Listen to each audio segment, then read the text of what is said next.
Good evening and welcome back to Cruising Off Duty. I am Craig. Well, if you've been watching the channel, you know I was sailing around Lake Ontario.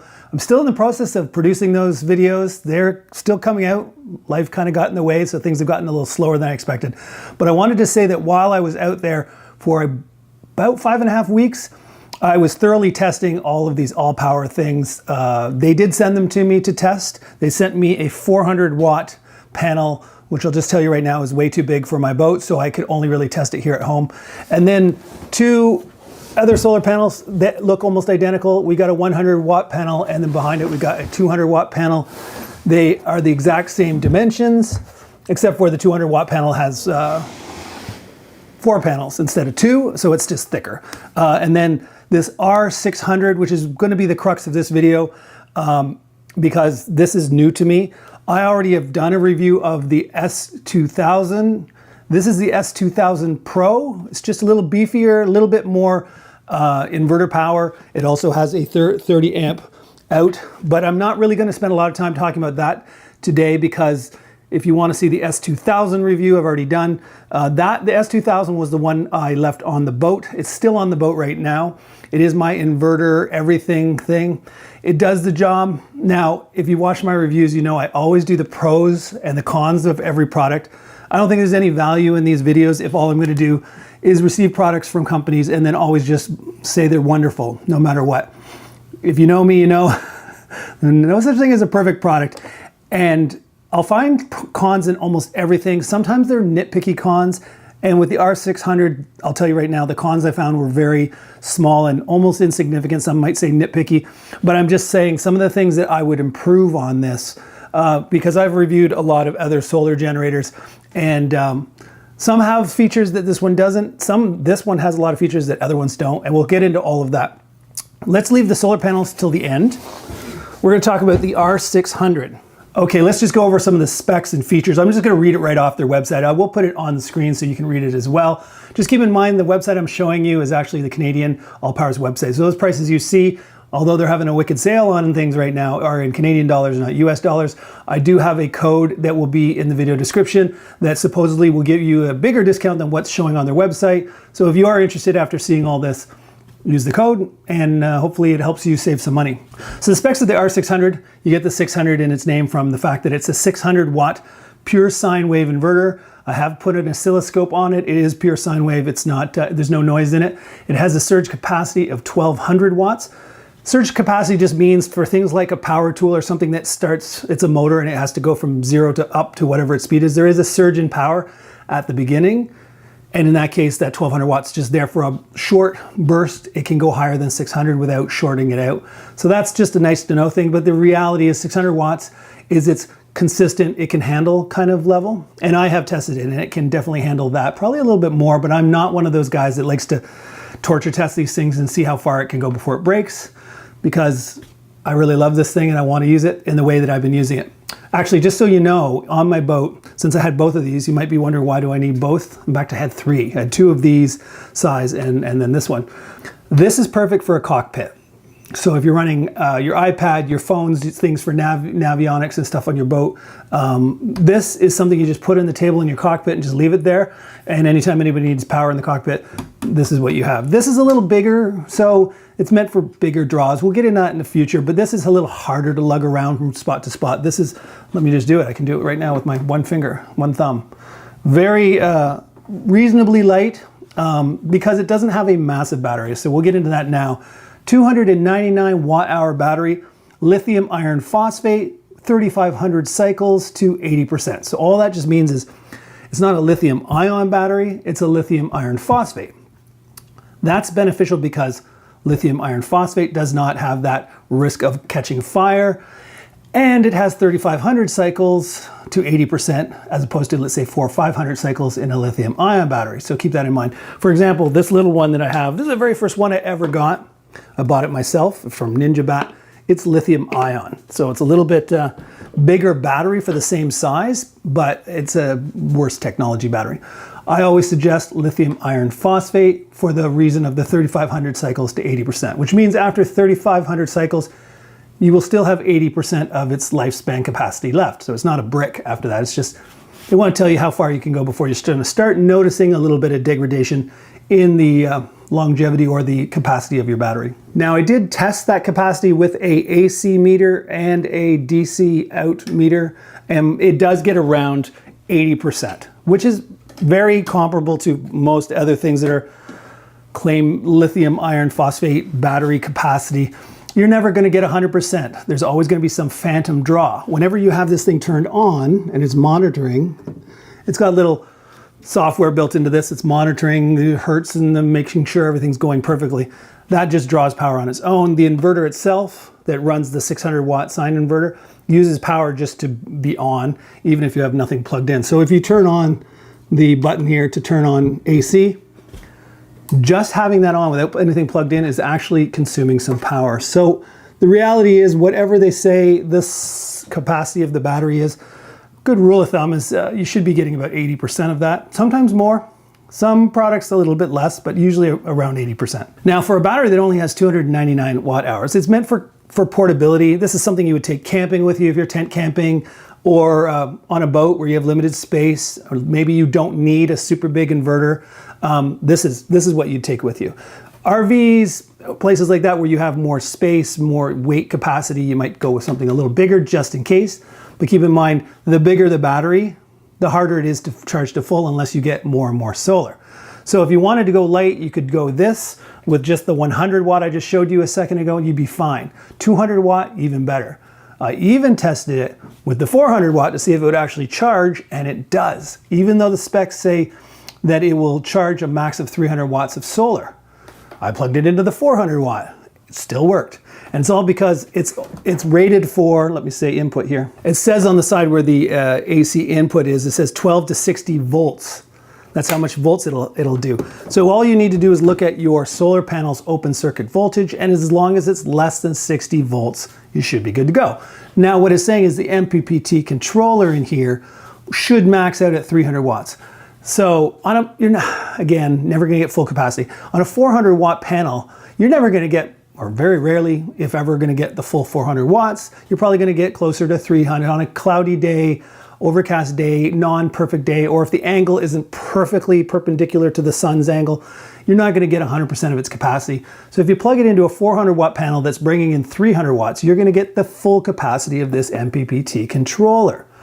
So you can overclock it or over solar it by plugging it into a bigger panel, as long as the panel's open circuit voltage is less than 60 volts. So I did do it, and it does work. So since I already have this one, if I wanted to charge this thing in probably an hour, I could plug it into a 400 watt panel and bring in 300 watts. If I plugged it into a 200 watt panel using that same sort of formula, you're not going to get the full 200 watts, maybe you get 160. Well, then it's going to give you 160, right? It's not going to dial it down because you're not above its MPPT panel input capacity. Now, I should mention that I've said solar generators, that's sort of what I call them. Some people call them portable power stations. And I have had people in the comments say, why do you call it a solar generator? It doesn't generate power. You're thinking of the gas generators, like the old Yamaha and Honda generators where you fire it up and the gas engine turns over whatever and creates power. This is called a solar generator because it's got an MPPT controller in here that will take your solar panel, plug it directly in here. It efficiently compensates for volts and amps to maximize the power going in here and storing it in the lithium ion bank. So it just got that acronym of solar generator. If that name bugs you because it's not really generating power, it's just taking in power and converting it into a battery, then call it a portable power station then, because that's what it does after it's taken the solar in, it just stores it and then converts it with that sine wave inverter into AC if you need AC or DC if you need DC. And I'll get to the ports in a second. There are 10 ports on this thing, which is a lot for a small generator like this. You got two 110 or 120 volts, sorry, 600 watts maximum out. That's between the two. You got two USB-A, and here's the part I really like, two USB-C. You might go, okay, why is that so good? Well, let me just look at one of the competitors that almost looks identical. This is the Blue Eddy EB3A. Do you notice two USB-A and only one USB-C? which is a bit of a bugaboo for me. I don't like that. The future is USB-C. Buy a brand new phone, buy a brand new, well, iPad, buy a brand new anything, and everything comes with a USB-C cord. And not a USB-A to USB-C, but a USB-C to USB-C. Most of the new wall chargers now come with a USB-C out, not USB-A. So in 5 years, USB-A may go the way of a VHS tape once DVDs can come out. You just won't see them around much anymore. So this is future-proofing a bit. You'll still have your legacy USB-A, but you'll also have 2 USB-C, and those can go out at 100 watts. Now, what uses 100 watts? Not too many things. And the only thing I can think of is a MacBook Pro. My iPad, my 12.9-inch iPad, maxes out at 30 watts. No phones are going to use more than probably 15, 20, 30 at the absolute max. I don't even know if any phones actually use 30 watts. So when it says 100 watts, will you really use 100 watts? Unless you're plugging it into a large laptop that is pretty low in power and is really willing to suck in the watts, you're probably not going to ever need 100 watts, but it's there in case. You then have 2 10 amp, 12 volt, 5mm barrel ports, and then the old tried and true, I call it cigarette adapter, 12 volt, again 10 amp out. And then on top, you have the wireless charging, so you can just stick your phone on top of here and voila, it starts charging without any cord at all. It's actually kind of handy, this handles here, because if it's down, if your phone's monstrously big, like I have the iPhone 13 Pro Max, it takes up so much space it doesn't fit under this handle. But my father-in-law was on the boat with us, and the boat was rocking and rolling, and he needed to charge his phone. I put it on here, then I stuck the handle up, and his phone perfectly sit inside the handle so that the phone didn't slide around while we were bouncing through the waves. And the last thing that is really unique to this that any other small, relatively inexpensive solar generator does not offer you is UPS, an uninterrupted power source, which means if you plug this into shore power, and you work from home, you can then plug in your computer if you are a work from home person who just cannot have your computer go down at all. Let's say you're in the middle of some massive project and if power goes out, you might lose some data. You plug your computer into this, and if the normal power grid goes down during a storm or whatever, this thing will keep it up and running. I think it's like some small amount, 10 milliseconds or something, between when the land power would go out, when this would figure out the power is going out and start powering it through this. It's actually pass-through charging. So you can charge this with shore power and then also plug things into it, and it will pass through the charging. So if you lose land power, you won't even realize you did unless your lights go out or something. Okay, next we're going to talk about why would you get something like this versus something like this. I mean, if you're on a limited budget, you might be like, oh, I definitely could afford this. Could I afford this? And if I had this, would I also need this? The answer is if you have this, you probably don't also need this, because this is much bigger. It has more ports, it has bigger battery capacity, more solar potential input, all that. Problem is, it costs a lot more. So cost is one reason. If you want to keep it economical, more economical, you just get what you need. You don't get what if I need something bigger. The times you need something bigger, for me on a boat, you might be the same if you're in an RV. If you're running high draw things, like on our boat, we have kettles, toasters, microwave oven, bunch of things that we can plug into here and use it just like we're on land or plugged into shore power. So this is why we use this for our grunt work, the big stuff. Happy wife, happy life, right? So my wife, when she's had a shower, likes to blow dry her hair. Even if she can use the blow dryer on low heat, she doesn't need the high heat, but this thing can handle the high heat. But you can plug it into this, you cannot plug it into this. If you go above 600 watts, this thing will go a little bit, and then it'll give you the overcurrent warning and it'll stop producing output through the AC port. And then the only way I've found, because the power button here, holding it doesn't seem to stop, reset it. You have to unplug it. If it's plugged into anything, you have to unplug the shore power. I've tried that. So I had it plugged in, and then I tried to charge this from this just to see what would happen. And it did start charging it for about 10 seconds, and then it gave me that error, and I was pressing the power button trying to get it to reset. It would not reset until I unplugged the power at the back, let it sit for a few seconds, then hit the power button and it shut off, and then I shut it back on and everything was reset. But If you need big draw items, again, microwaves, electric kettles, a toaster, yeah, go big, because this isn't going to do it for you.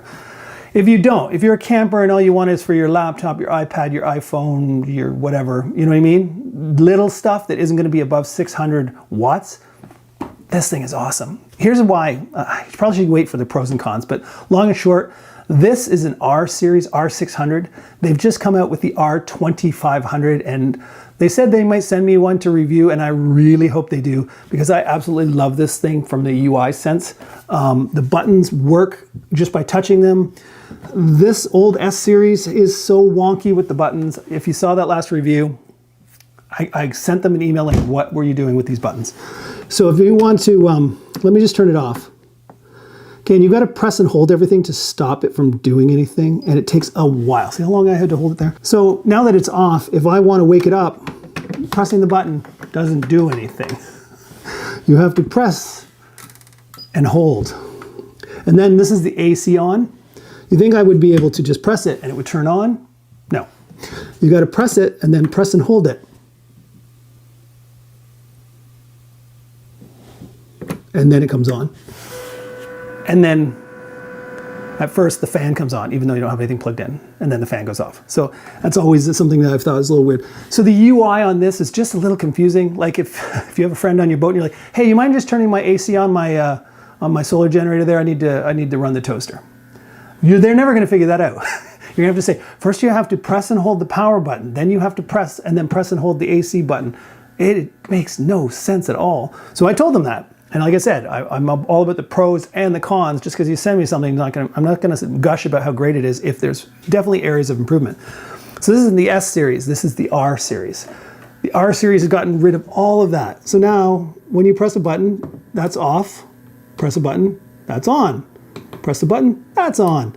No pressing, no holding, no doing crazy stuff. So I love this thing. Love it.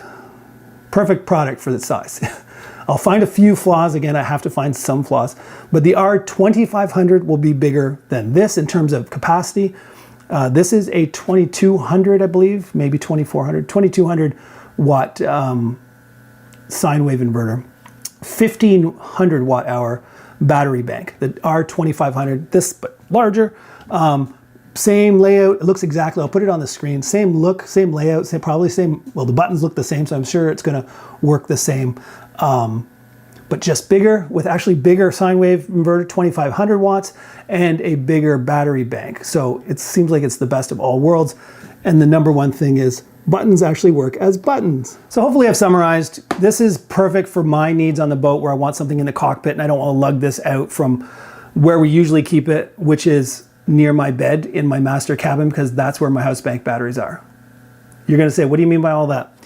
Okay, let's just go through it quickly, because I said this once before about how you can get additional capacity cheaply on your solar generator. I said you can plug this in to your house bank battery and it adds capacity almost as if you're plugged into solar. And I think I confused the crap out of people, so I'm gonna do it right now.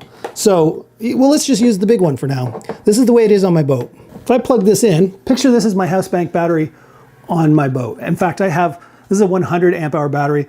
I have two 200 watt hour batteries in parallel. So I have 400 watt hour lithium iron phosphate battery. This is just a smaller version of it to show you for this demonstration purposes. You plug your alligator clips on this, and then you have something with an XT60, which is this little one. Both of these use an XT60 for charging purposes. Plug it in here, and you fool this thing into thinking you're plugged into solar panels. Now this is 100 watt hour, so it'll get you about 100 watts. Let me just see what it goes up to. There you go, it gets you about 110 watts. If you wanted something bigger than 100 watts, let me show you what I have next. Okay, here I have two 100 amp hour batteries in series. Now here's where a bigger MPPT controller from this one is preferential to this one. Had I plugged that 100 amp hour battery into this, you would have got about 110 watts just like this did. So now, since it's in series, this is a 24 volt battery bank. If I plug it into the little one, there you go, it's charging. And I've done this before, I know in a second, this is gonna get to about 110 watts. which is exactly the same as if you plugged it into a 12 volt battery. There we are, 100 watts. Don't ask me why it doesn't give you more. You might say, well, why would it give you more? It's double the voltage. The MPPT controller should convert that to the maximum amount of solar. It does not. For some reason with this, it just gives me 100 watts, which is fine because this is only a 299 watt hour battery, so 100 watts is plenty. It'll charge you in about 3 hours. But let's plug it into the bigger one. And you're going to see this much bigger MPPT controller get this up to somewhere around 500 watts. There we are, 471, 483. So it gets just about 500 watts. It fluctuates up and down a bit. I noticed that. I guess the MPPT controller keeps trying to, it's that balance between amps and volts and whatnot. And you can hear the fan. When you're putting in almost 500 watts, the fan on this thing is going to be audible. So if you are putting this beside your bed, plugged into 24 volt batteries, you gotta live with the fact there is going to be fan noise. But anyways, all this just to be said, because I've mentioned this before in previous videos about if you have batteries, you can just add capacity. If you plug this into your house bank of your boat, so in my case, my house bank is charged by glass solar panels above my Dodger. So the house bank's always being charged. And whenever this gets low, because my wife's used it for the microwave, the kettle, whatever, and it gets low, I just plug it into my house bank battery. So I have a cord like this coming out of my house bank battery. I'll just unplug that so that fan stops. So picture this is my house bank battery. I have this coming out of it. It's not quite long enough. So all I do is I bought on Amazon a little XT60 extension cable to make it a little longer. And then I have this come out from under my bed and I leave this beside my bed. I just plug it in anytime I look down and it's low. I don't leave it plugged in because again, that fan noise. And also, why constantly keep your battery at 100% charge all the time? I plug it in, when it gets near 100%, I unplug it, it's right beside my bed. And this sort of just stays by my floor of my bed, and if my wife needs to run anything like the microwave, kettle, toaster, hairdryer, she generally, instead of lifting this and bringing it into the other room, she just runs an extension cord. Now, if you didn't want the extension cord thing, that's what this 30 amp output would be good for. Is you plug this in as if you're plugged your boat into shore power, and then all your outlets in your boat work, so you can just plug into whichever outlet is closer.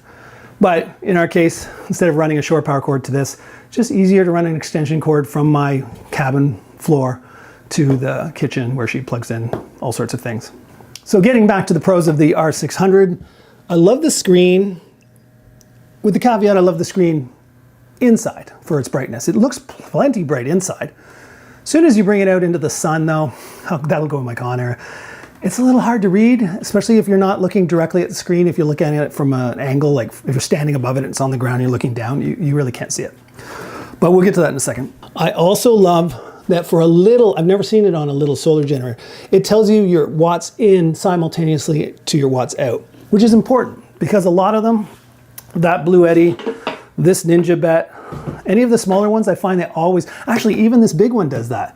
It only shows you watts in if there isn't any watts out going on. So if you're plugged into solar, it'll tell you you're bringing in 300 watts of solar. And as soon as you plug in anything into the AC or DC, it reverts to how many watts out.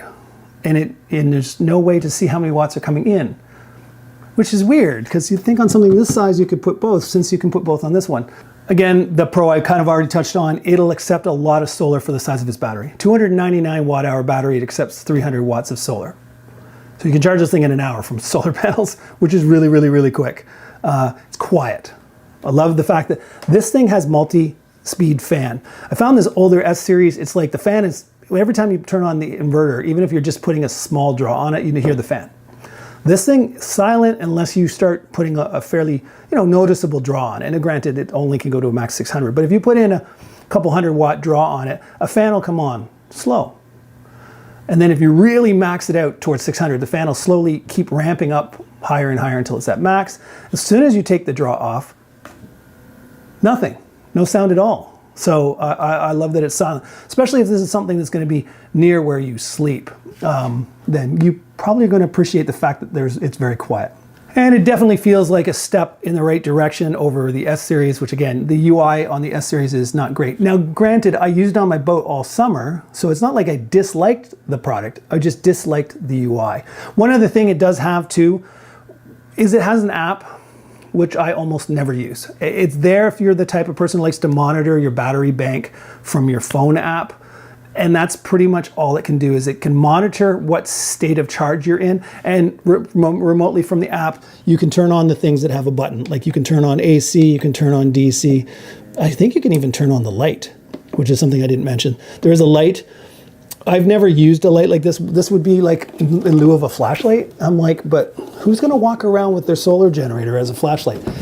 This is for any of the solar generator companies out there. If you're gonna put a light in it, make it like a dome light. Make it something like this. That's just something you might leave in your tent. And it's just a kind of an ambient dome light. Not a flashlight. This is not gonna, you're not gonna walk down a path with this and flash it, because it's kind of like it's kind of a muted light. It's not gonna go very far.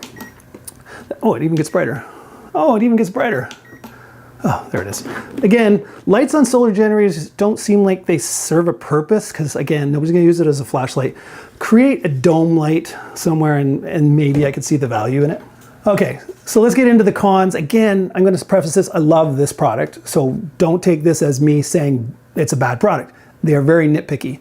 Number one thing, and I've noticed this, actually took it right off. This solar generator over here from Avery had the same thing. A plastic door that just is on a lever, thin plastic, it's gonna snap off. Same thing here. The old S-Series never put any plastic doors, but look at this. This is where you plug it in if you're plugging in to charge it, and this is where your solar input is there. And this is this little flimsy plastic door, which you know is gonna get snapped off. You have a cord, you forget you're plugged in, you go to walk away, and the cord yanks up on this door and it's gonna snap it off. Now with this one, my buddy's like, you probably can take that off. And all he did was put his thumb in the middle and push down to kind of bend the plastic, and then the little prongs that stick out the side were in enough that we were able to just pull the door off without breaking it. I just think if you're gonna have ports on the side and you wanna protect it from rain or dust, don't put a flimsy plastic door on it. Just do like this. Put little rubber doors that you can just push on and seal it from dust or rain or whatever. That's what they did on the front. Why wouldn't they just make a rubber door for the side? So again, I know, nitpicky, but just ergonomically, one of the things that made me go, why would you do that? You didn't do it on your old S-Series or older S-Series. So that seemed weird. Again, I touched on it already. I wish the screen was either brighter outside, higher nit, or come out with a better technology. For example, going back to my old Ninja Bat, this is the old style, like LED little old school stuff. And you can see this from any angle, and you can see it outside. This is some sort of, it's not touchscreen, it's just a screen of some sort with one area that's slightly different color. The percent of charge is blue and everything else is white. It looks sufficiently bright inside. As soon as you get outside, and I'll show you a clip, you can barely see it, especially since it doesn't seem to have good viewing angles. If you're looking at it from any angle other than straight on, really, really, really, really hard to see. You have to get down and put your face right in front of it, and then you can see it. I just noticed that I was hearing a fan. That's because I left this thing on with the AC turned on. Sorry about that if you're picking up that fan on my microphone. So let's just talk about conclusion. You've heard me say it a few times. I love this product. Love it. It's my favorite small solar generator. It even beats out the Blue Eddy EB3A, which I've had for longer. Just the input output on the screen simultaneously, the extra USB-C, the ergonomics of it, it's very similar to the EB3A. The charging on top, there's not much to complain about. Like I said, the nitpicky thing was better screen and get rid of the plastic flappy door. Actually, as for screens, I know there's already a product on the market that has e-ink as its screen. If you've ever owned a Kindle, where you're on outdoors and you want to read your Kindle, you can still see it perfectly. That's what you need to put here, is an e-ink screen. So that it doesn't need to be touchscreen, because again, touchscreen has that possibility that what happens if the touchscreen stops working and you don't have any buttons. Then the only way to change anything on here is to go in an app. If you have buttons, physical buttons, that just feels a little bit safer that that's going to last forever, as opposed to a touchscreen. We all know how touchscreens are. They work until they all of a sudden don't work for some weird reason. So would I buy this solar generator? Yes, I would. And again, I have been critical in the past of some solar generators where I'm like, if It serves a purpose. Is it the best on the market? Is it the best bang for the buck? Is it this? Is it that? And I have to go, nope, sorry, manufacturer that sent me this to test. I'm not going to give it a ringing endorsement. This one I'm going to give a ringing endorsement.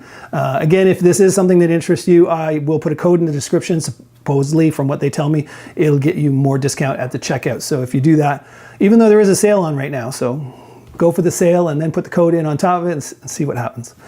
So that's it. So that's all about the R600. Let's push that aside for a second. And I'll just show you quickly the 2 or 3 actually solar generators, or solar panels, sorry. So again, the 100 watt panel and the 200 watt panel look identical, other than the 200 watt panel is double the thickness because it's got 4 panels instead of 2. I used both of these extensively on my boat. Loved them. Loved them. I would have loved to have tried the 400 watt panel. That's this one back here. It's gargantuanly big. You will see a shot of it in my backyard. So big that on a boat it just wouldn't work. It would fall over if the boats hit waves. It's just a beast. Too big for a boat. Would be perfect for an RVer or somebody that's got some land beside where they're camping. Yeah, or at home like I do. I leave my 400 watt, I have 2 of them actually. I leave my 400 watt panel in my backyard at all times. I have, as you can see, multiple solar generators. I have a glass panel system in my backyard for my Blue Eddy big one.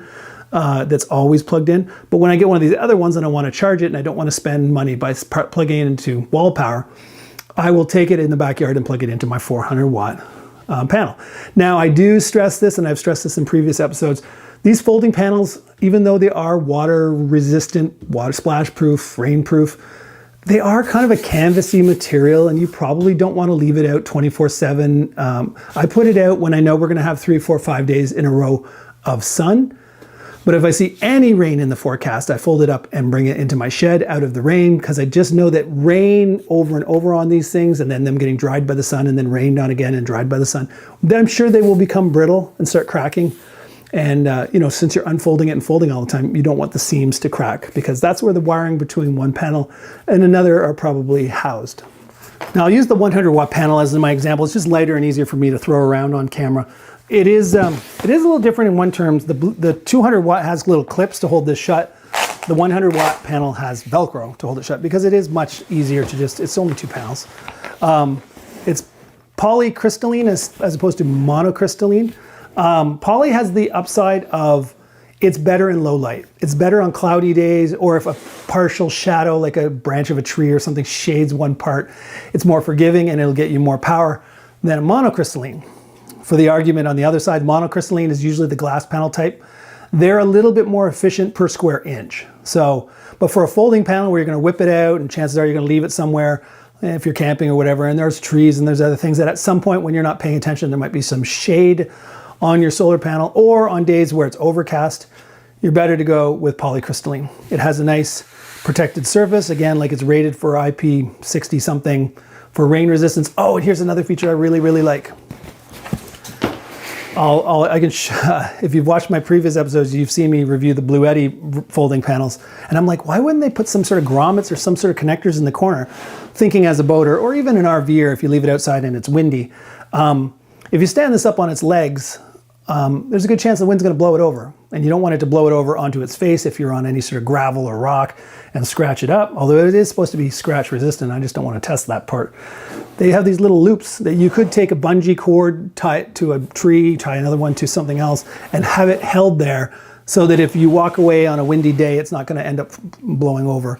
On a boat, you don't want it to blow over the side of your boat into the water. So that's pretty much it. It's very efficient. It's very inexpensive. I think Canadian dollars, this thing is on sale right now for $199, which is crazy good. And as for efficiency, this is the first panel I've ever had where it clocked in above its stated 100 watts. I was out there on a beautiful sunny blue day. I plugged in my solar generators. I did it with 2 different ones just to make sure I wasn't getting a weird reading from one. It showed me 105 watts. It's only rated for 100 watts. So I was like, that's weird. Okay, I'm not complaining. So I was very happy with this one. Also, this one's so light that when I stand it on my boat, let me turn it the right way here. When I stand it on my Dodger, which is my best spot for getting unobstructed sun, and I put the legs out, The weight of this on the legs is not pushing down on the roof of my Dodger so much that I'm worried about it stretching it or denting it, because it is very light. But you can still put the legs up. With the bigger one, the 200 watt, there's just so much, it's heavier, more legs. I only lay it flat with the 200 watt on top of my Dodger. With this one, I have, when the sun's low in the sky, stuck it up with its legs so it points a little more directly at the sun. This one is so small, you can stick it a lot of places on your boat. You can stick it on your boat and you think, well, this area of my boat's completely sunny. And then you go away, you come back, your boat swings on its anchor. And now, whoops, now the mast is shading where I put it. You can just literally pick it up, move it to a different part of your boat, and you're good to go. So a lot of good things about this product. Now let's get into the cons. Only 2 cons that I can think of. One is this leg. These legs are one size fits all. Let me just show you. There you go. That's it. That's the only angle you can be at. So let me just show you. So this is about, what, 45-degree angle maybe? It's about 45-degree angle. That's it, 45-degree. Now, could you stand it a little higher if the sun's really low in the sky? A little bit, by pushing this in just a little bit more. You're adding a little bit more angle if you want it higher. My thing is I want it lower. A lot of times you want your solar panel to be like this. In the middle of the summer, the sun's pretty high in the sky. This is too flat. This is too tall, and there should be something in the middle. And you might say, well, Craig, what would make it, it seems like a strap. What do you want them to do? This is they're kind of forced to keep it this way. No. So let me just show you a better technology.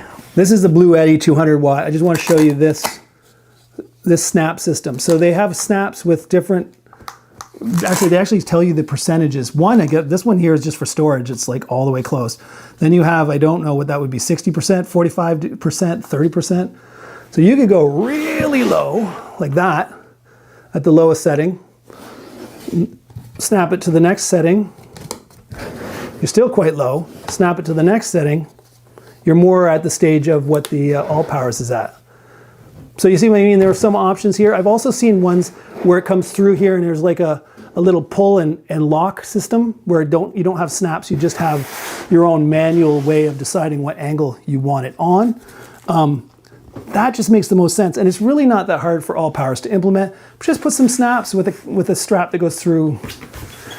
In other words, steal the idea from Blue Eddy.